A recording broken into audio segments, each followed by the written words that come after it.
Good day, everybody, and thank you so much for joining us for another great episode of Tough Talk for Tough Times. We were just going over life and talking about a few things, and one great subject came up that I hope you guys can help us deal with because it's been, something that has been debated probably ever since Adam and Eve were around. Jane Brown, one of my favorite performers, made a song that said, "It's a man's world, but it would be nothing without a woman or a girl." So there's always been this debate going on. Number one is that is it a man's world? Are men smarter than women, or are women smarter than men, and all this kind of stuff. If you listen to, let's say, I can't think of the comedian's name off the top of my head, but he always seems to come across as if women are smarter than men. I can't think of the guy's name off the top of my head, but anyway, he has the morning talk show on radio. Steve Harvey? Yeah, Steve Harvey, And like Steve Harvey, wrote this book, I guess, that talks about that kind of thing. So that's the question, is that are women smarter than men, number one, okay? And if they are smarter than men, is it a woman's world? Or are men smarter than women? And who's the crappiest, I guess? I'll take the men, and you take the women's point of view, and let's see what the reality is. Okay, sounds great. Sounds really great. So I will start off and say that I think it is a man's world. And I'm just going, I'm not saying that's the best thing. I think it should be equal, but I feel that it is a man's world. And the reason why I say that is because even from the beginning of time, men have felt that they run women. They're in control of women, and that to me is like, you're over me. Like, men feel like you're over women. Like, even though when they say like you're supposed to be the head, I think some men take that head part too far. They don't see it as somebody that, hey, God gave you a brain, he gave me a brain too. I think some men, since the beginning of time, because men have always run things. That's why women had to fight for women's rights. That's an interesting concept. Now, let me say it this way. I think it's a man's world for a different reason, though. Because women outnumber men, right? That's just straight, women outnumber men, right? Even those, if you include the ones that are locked up? Yes. If you include if you look at if you look at the birth rates, okay, in the population and census data, women outnumber men. About 6%, approximately 60% of the population is female, and about 40% is male. Okay, so if there are more women than men, right? The question that to me you can ask yourself is, why is it that women are not comfortable allowing women to be in charge? Because it's not a man's world because men take it. It's a man's world because women give it to them. Oh, no. Well, okay, hold on. I disagree with that. Okay, let me just throw some out this right quick then, all right? Okay. How is it that Hillary Clinton did not become the president if women outnumber men? Why did women feel more comfortable at voting for Trump? And that's fact, that Trump got more of the women vote than Hillary Clinton did. To me, that's not a good comparison, because Hillary Clinton, a lot of people didn't vote for her because of the things she said about Barack Obama. And because when her top aide, who we know marched for civil rights, decided, I'm not following you no more, Hillary, because of the things you have said and the things you have taken for granted. I think that was a colorism thing that happened with that, not a woman thing. Okay, I hear you. Well, I can't believe it. That's what happened, though. Hold on for a minute. Number one, you're talking only about black women. I'm talking about women in general. And he got more of the white women vote too. Okay. Number two is this. Trump said more negative stuff about Obama than Hillary Clinton ever had. Trump took out full-page ads, even after Obama was president, to try to bring him down. So if we just use that and say, well, okay, Hillary said negative things about Obama. Obama appointed Hillary as the Secretary of State. So obviously Obama said, Hillary is okay. Hillary, if you look at her history, Hillary was a civil rights lawyer.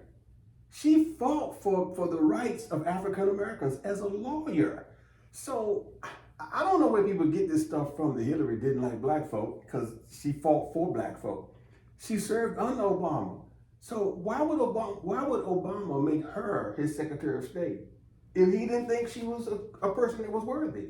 I don't know, because politicians do things for their own selfish reasons. But I don't want to change. I don't want to change lanes with the politicians. I'm just saying it's been a man's world since the beginning. Men have been in charge. Who runs the judicial system? Men. Okay. Who runs the school systems? Men. Okay. Who runs majority of the corporations? Men. That's why it's a man's world. I know, but why? They run everything. I remember I said, I agree it's a man's world. What I'm saying is, I think it's a man's world because women have given it to them. Let's go back. Let's back up. You said from the beginning of time, right? Yes. Who was responsible for the first sin, a man or a woman? Well, God told Adam. Okay, but if you read the Bible, no, I said who was responsible for the first sin? I don't care what he told Adam. Who was responsible for the first sin? Who committed the sin first? Well, Eve did. Okay, and then she what? Prompted her husband. I mean, true, Adam blamed her. I agree 100%. Adam can't blame her. But here's what happened though. She gave it to him, and she offered it to him. Okay, it's just like if you offer dinner to somebody, same difference. My point is, he was following her. Men have always followed women. He was following her. Look.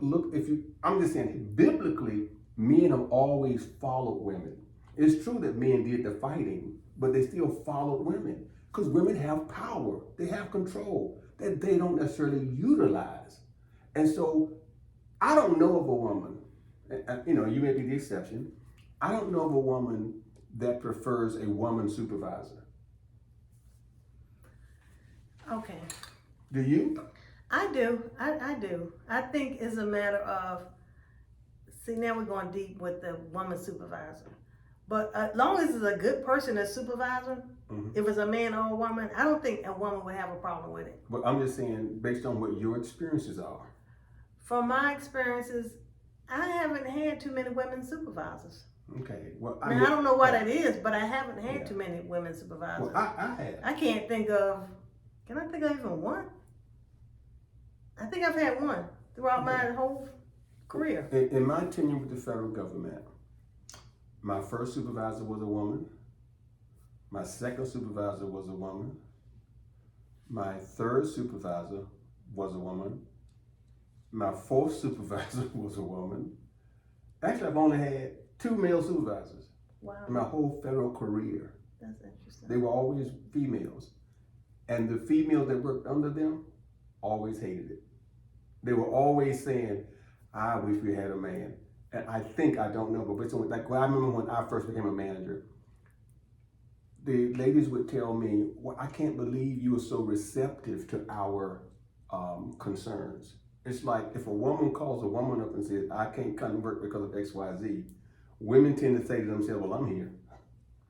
And if I'm here, you could have been here. If a woman calls a man up and say, I can't come because of X, Y, Z, and has tears in her eyes, or you hear her voice trembling, the average man would do just what I used to do. Don't worry about it. Stay home. That's not my world where I work at, though. Okay. Like I said, I work for mainly men, and the same thing. If you have a nice person who's understanding, they would do it. But you can have men that be like, well, no, you need to come into work. Right. Because we are about the project and the mission, so you need to be here. They didn't care about child care and somebody's ill. Yeah, so I didn't That's just my Well, okay, experience. look, I'll go with that. But look at it this way. Let's say this too. And again, I'm not disagreeing with you. I think it's a man's world. I just think that women allow it to be a man's world. That's what I'm saying. Because if there are more women than men, it doesn't make sense to me that women don't say, you know what, we want this person to rise up. Because that's what men will do. See, men will pick somebody and say, we want you to be the person who's going to rise up. Right. But women don't come together to make that happen. Because I'll give you a classic example, another example of what I'm talking about. You look at the debate on abortion right now, okay? Right. We know there are more women than men that vote. We know this, right? Right. Because and we know that the abortion doesn't affect a man. Right. It only affects a woman. Right. But what I don't get is, how is it that these women in these states don't say, hey, listen, you know what? To these old white men, because that's who's making the decisions, old white men. Right. Why aren't they saying to these old white men, hey, you can't tell us what to do with our body. And if you do try to tell us what to do with our body, we're going to vote you out. See, that's why when I see say, what you're saying. Because you have the women who are pro-life, right? mm-hmm. So they are creating a problem too. So there is a division. There's a division when it comes to abortion. That's, Right, yeah, but see, that's what I'm saying. So the man's world, when you let's say majority of the men, well, it's not even a majority, like you said, it's a free minority. Mm-hmm. And then you have the rest of the women who not even getting involved in it, the process of what's going on. Because a lot of people like, you know what, they all playing politics, just let them play politics. Until it really hits the grid of, now it's affecting me.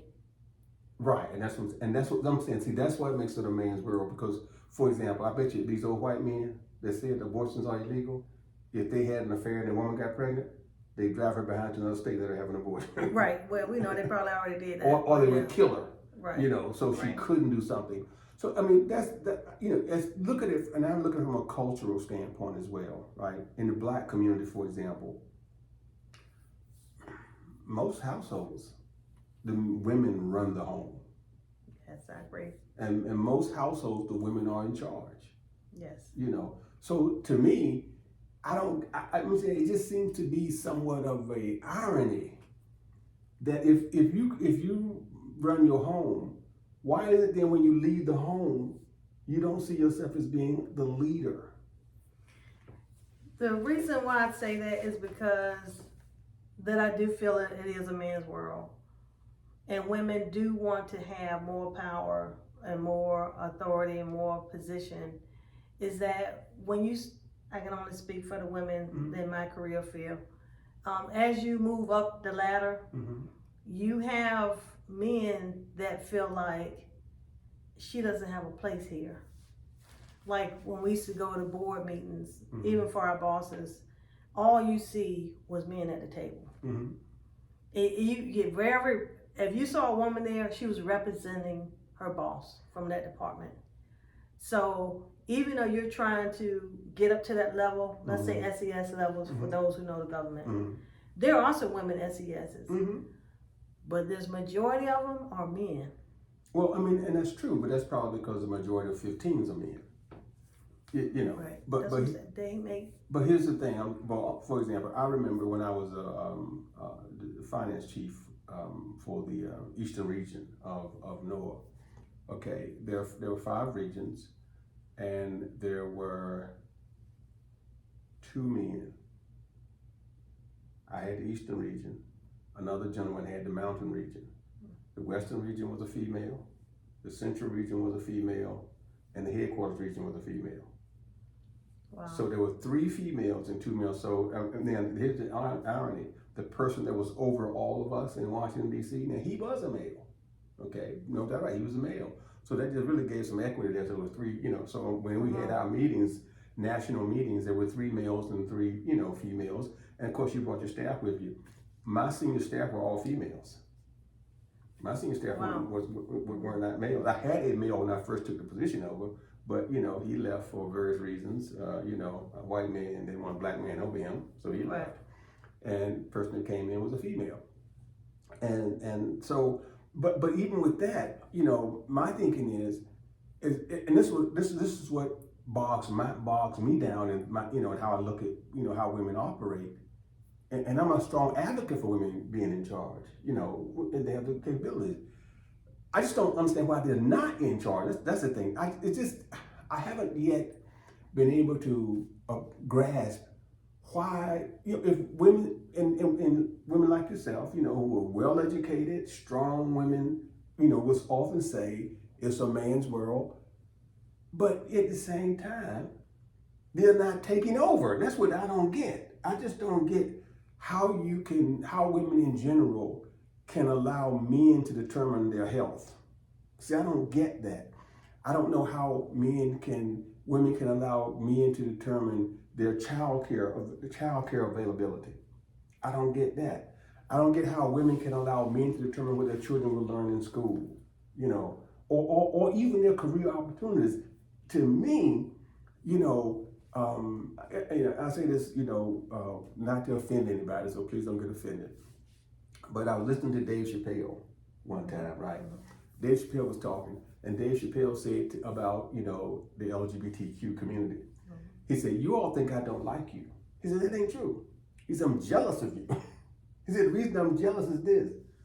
Y'all been fighting for equal rights for a couple of years, and y'all got it. We've been fighting ever since we've been in this country, and we still haven't got what you all got. That's true. They still have more protections than we have." So he said, that's what's crazy. And see, to me, I'm saying it's the same thing with women, right? That's right. Women have been in the majority for a long time, and yet they still allow men to be in charge. More women buy groceries than men. Then why is it that isn't a woman that's in charge of Procter & Gamble? More women buy cars than men. Why is a woman in charge of, General Motors and Ford Motor Company? I'm saying, to me, it's I see a what you're no-brainer. saying. We're not taking advantage of the numbers that we have that are in our favor. Right, yes. And we're not coming together more. Even back when they had the women's rights movement, at least they had women the majority of the women on the same page to push women's rights. But we haven't went into the corporate world or to push women's rights. Right, the corporate world. Even though there's laws on the books that says equal pay for equal work, Right. that still is not working, even though it's on the books. But another topic to me is, even in the dating world, I feel like it's still a man's world, because I know you're gonna disagree with me already. No, I don't necessarily, but go ahead. Because the younger generation, and I'm speaking from the younger guys that I talk to, they have a high bar when it comes to women. And it's like, for any small thing, they'd be like, "Oh no, I'm moving on. I don't have to tolerate with that." Right. When I was younger, coming up, if you went to the club, men would come ask you to dance. They also would buy you a drink. They'll offer you that. And if they're dating, they will really court you, like take you out to places, things like that. Money on you. Right. So now when I talk to younger guys, they're telling me, "Well, no, if she can't do this, I'm letting her go." And no, when we go to the club, I'm not the one that have to pay for drinks. And if we go out, I don't necessarily have to spend all my money, because I don't want to waste my money on somebody and it may not work out. There's a different mindset to me with the newer generation. Even when they're younger guys, if they younger men and they coming out with that mindset, is that I don't have to put up with that. It used to be women were taught, you don't have to put up with this. Now the younger guys are coming out with, I don't have to put up with anything. They drop people like it's nothing. But why? Do you know why? Well, what they're telling me from what I'm saying, what I'm hearing, they don't want anybody arguing back with them. I know, but my question is... This is why. This is why I'm here. No, follow my question. My question is not what they won't put up with. My question is, why do you think the shift? Why is it that now they are more comfortable saying, "I will dump a woman"? I don't know. I really don't know. I don't know. And I know I'm of an older generation, because I don't even appreciate how the industry portrays young black women. I don't even like that. It's like, Me either. you ain't got everything showing, and if you're not out here half naked, then you don't have nothing going on. And that's how they portraying our women. So I don't know Is if that the how younger who's women, portraying the women? again, it's a man's world. They the one in the background in charge. So I feel like they are the ones who telling these women, you have to dress half naked to be in these videos. Really? Yeah, that's I what mean, I you're feel right. like. I'm being sarcastic off it. Yeah. But that's again, see, that's my point about how women not using their power. Okay. For here's the deal. Here's what I would say. I would say here's how I look at it. And this is from just talking to people in counseling, right? Mhm. Women are afraid to lose a man, That's true. right? But the reason why they're afraid to lose a man is because what they say, there are too many women out here that will take him in. That's true. Well, if a woman would take the trifling rascal in, who's really the cause of the man being able to talk junk? I don't even have an answer to that one. I don't even have an answer to it. Right. See, because the real deal is women's standards have gone down and they have accepted less. And if you accept less, then okay. You're gonna get less. Right, you're going to get less. So they are the ones, you know, there's so many instances that I have seen where women will hope that their girlfriend drop the guy so they can get him. You know, Yeah. see, I don't know guys that do that. You know, a guy is not looking to take the seconds from his friend because he don't want. Yeah, I know some guys that do that. I didn't say they wouldn't. I said they're not looking to do that. That's not a part of the repertoire. I'm telling you, I've been a man for a long time. A guy's not. And I've seen some men out there that's hungry too and thirsty. No. After what somebody Okay. else has. I'm just saying, you I'm standing on yours No, before. no. I'm just giving not my point telling of you view. that what you're saying that men won't take advantage of women. Okay. I'm saying that just that. Right. That Okay. men will take advantage of women. Yeah. And I'm saying, but why? The reason why they feel they can take advantage of women is because there's so many women and that women's standards are so low, a woman can know you a dog and still accept you. So if you'll accept me as a dog, I mean, here's my... I can't argue with that part. I really can't. Right. I can't argue with it. That's what I'm saying. So let's say, for example, I'm just saying, because a woman will accept a dog quicker than a man will accept a hoe. I'm not talking about just a date. I'm talking about for marriage. You know, guys got a saying that hadn't changed since I've been alive. You can't turn a hoe into a housewife. Well, I've seen some men. Now, I'm not saying it's a majority. Mm-hmm. However, I've seen some men who marry some hoes, and they know they are. I ain't gonna say a hoe. I'm gonna say a whorish. Okay. You know, Right. because I've seen some men that do that, and I'm they happy as they can be. You're right. You know why? Why? Because that's what they wanted. I'm not telling you that that's not the case. I'm saying if you look at the picture from a holistic standpoint, right? Right. Because if all women had a high standard, if all women said, you know what? You can't dog her out and then think you're going to come to me. That's true. Then guess what? He couldn't leave her. That's You know, because he still wants to be with someone. When I was at Norfolk State, and it's been a long time ago, I read a book. It was a mandatory book reading called Lysistrata. Okay. And Lysistrata was, written, and forgive me for not keeping up with my literature, because back then I wasn't caring about it, so I don't remember that time. But it was written about a time that was probably, I guess, maybe let's say around 100, 2,000 years BC. Okay. I think, now don't hold me to it. But the bottom line is this: the women got tired of the men going off to war. Okay, so Lysistrata, her women decided, you know what? Unless you all stop fighting, our beds will be closed. That was the thing. And all of them get together and said, the beds are closed unless y'all stop fighting. The war was over just like that. Wow. Yeah, right. That's exercising some power there. See, they exercise power. And that's what that book was about, right? And of course, I didn't finish the book back then because, I just didn't want to take the test and remember all that stuff that they did.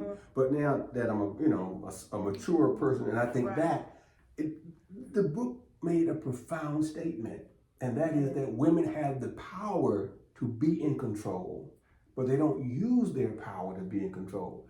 If you know, like it's an old saying that, you know, our mother used to say to her sons, I don't know if she told you guys this, she said something like this: if you can get the milk for free, you won't buy the cow. Right, that's true. Right. Yeah, she always said that. And I'm saying that if you look at the number of women that will gladly give you milk and a milkshake and the whole 9 yards without the benefit, as Beyonce said, without the benefit of a ring on it. So that means a guy can go from bed to bed to bed to bed to bed. You know, it's supply and demand. That's really what it boils down to, supply and demand. If supply is real high, right, you've got choices. But but if supply shrinks, you had to go hold on what you have. Women don't make it hard. Well, I mean, there's some women out there like that. I don't mean everybody, but I'm just saying. Well, I mean, there's some women that are like that, but then there's a lot of women who don't want to be caught up in that. Who does want a man who's not going from bed to bed and having kids with this woman and this woman and this woman. Mm-hmm. Majority of the women want a stable relationship. Right, but at what cost? And they don't want to have a cost, but unfortunately, like you said, there's always some people out there in that wind waiting to snatch what you have. They're out there enticing and doing all kind of crazy stuff. I know when I was going to school, I met it happened to 3 people of different races. They let their best friends come to their house because, you know, they were short on money. Each one of them, their friends went after their man, came home, no clothes on, all kind of crazy stuff. So you're right. Sometimes the women, because we're not together on one accord, is causing all the division. Well, that's my thing. Because some of them are, you know, they're just backstabbers and stuff like that. But I know it happens on both sides. But that's why I do feel like it really is a man's world. And maybe that's the reason why it's a man's world. Because like you said, we allow it to be a man's world because we don't up our standards and stick with them. Yeah, I think that's why James Brown music is so, to me anyway, I know a lot of people don't think about it this way, but James Brown has some insight. You know, he may not have been a great college-educated man, but he had a PhD in world, right? And so when he said that it's a man's world, but it will be nothing without a woman or a girl, you know, it was profound, you know, because what he said, it was so true. You know, I think, ladies, that you have to you have to do what people have done for years who are the oppressors. You know, there's a saying, and I don't know the accuracy of this saying, but I'll just put it out there. La liberté ne donne pas is what a friend of mine, Herman Yarderman, used to say. He was from Haiti. And he would say to me all the time on different occasions that statement and say, liberty is not given, it's taken, right? So like, for example, you know, he taught me a great deal about assuming your own power. Like we go out to lunch, right? You know, lunch was 30 minutes at a time. And I look at my watch and say, hey, Herman, it's time for us to go. He said, why? And I said, because it's almost 30 minutes up. He said, but why? He said, you just giving in to these folk. You know, he said white folk. You giving these white folk. He said, what they gonna do? They can't fire you. You career. They can't fire you. He said, so they're not gonna give it to you unless you take it. So we get back late a couple times. Nobody said anything to us. So one day, at that time I had a white female who was my supervisor. She went to her supervisor and complained to me, complained about me. Herman was happening, he was Coast Guard and I'm a civilian. So I look at Herman and say, you see? And he said, let me show you something. So he walks in behind me into her supervisor's office. And he says to my supervisor's supervisor, it takes Mr. Daniels 15 minutes to get out of this building and get to the restaurant. And it's gonna take him 15 minutes to get back. When is he gonna eat the food? At his desk like they do? He said, they're taking an hour for lunch anyway. They're just at the desk eating the food. And she said, you're right. So from that point on, she said, if you go out to lunch, you get an hour.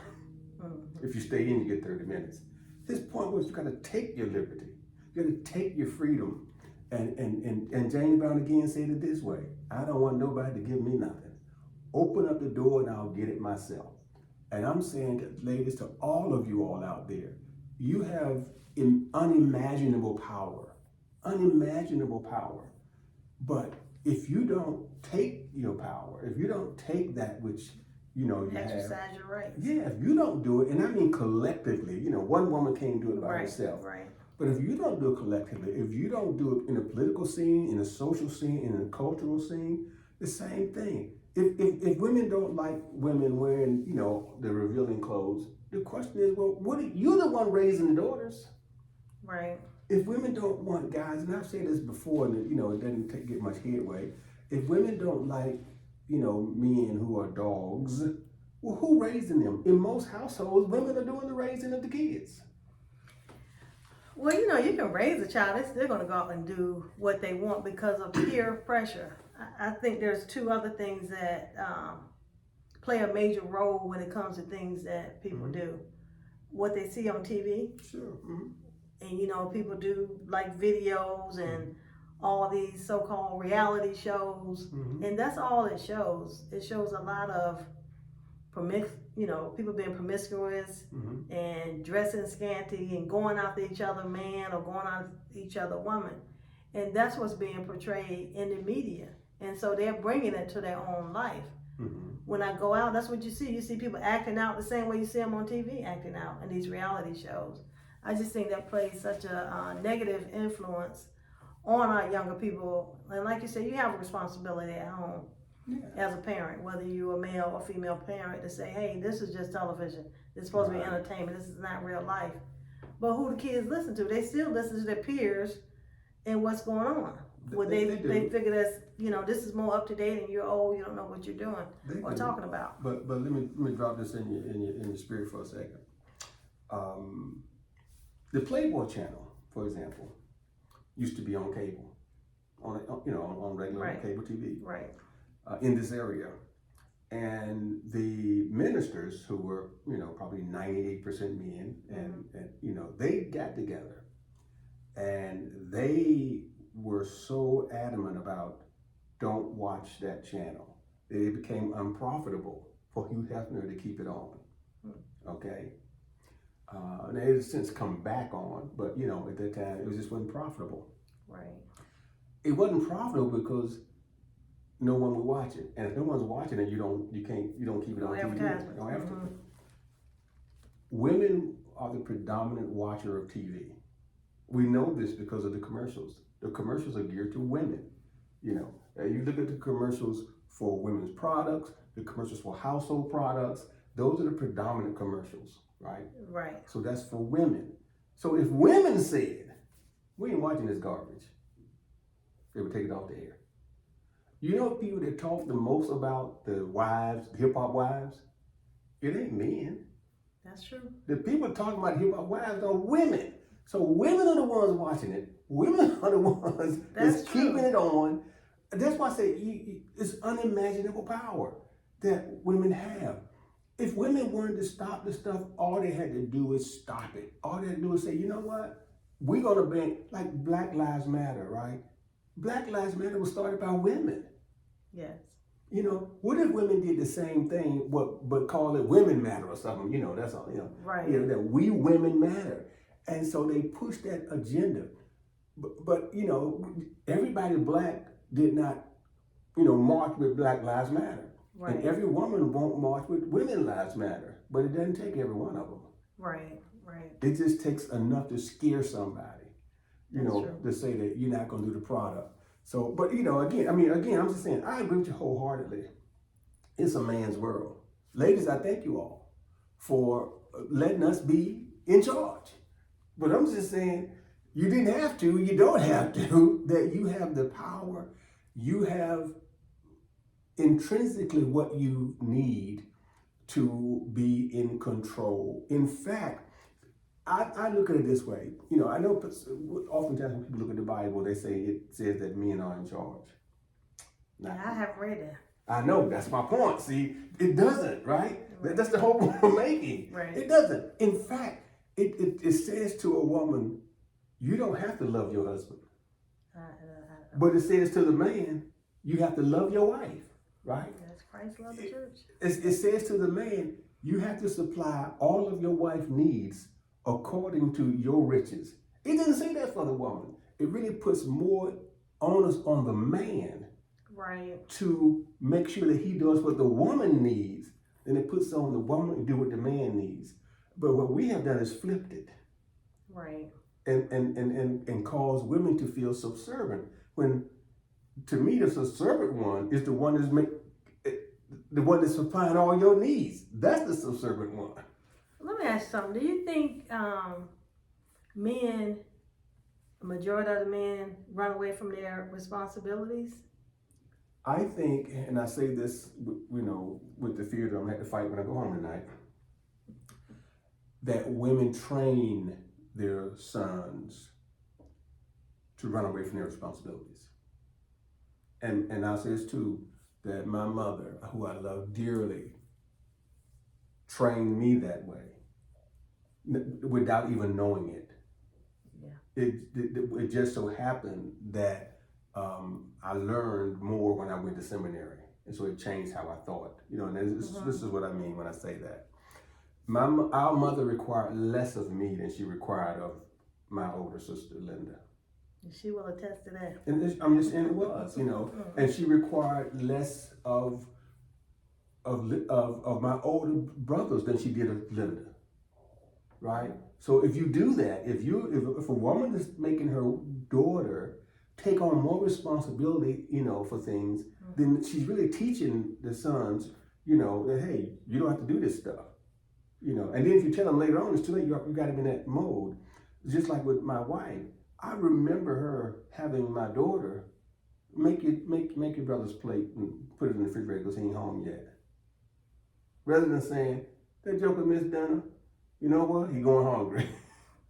Yeah, that's a generational pass it down. Yeah, it's, and the same thing that she complained about that her mother made her do, it's the same thing she made Katrina do, my daughter. So I'm just saying, if you think about it in that way, there's a reason why oftentimes men don't live up to that responsibility. Okay. It's because they have been conditioned to not do it. Right. Spoiled. Yeah, they have been spoiled by their mothers. Yeah. Like women often say, they're my little man. I've said this in a previous podcast. That's my little man, and that's what they treat him like. I really cannot disagree with that because I know even in my own instance, like I feel like my husband has been harsh with the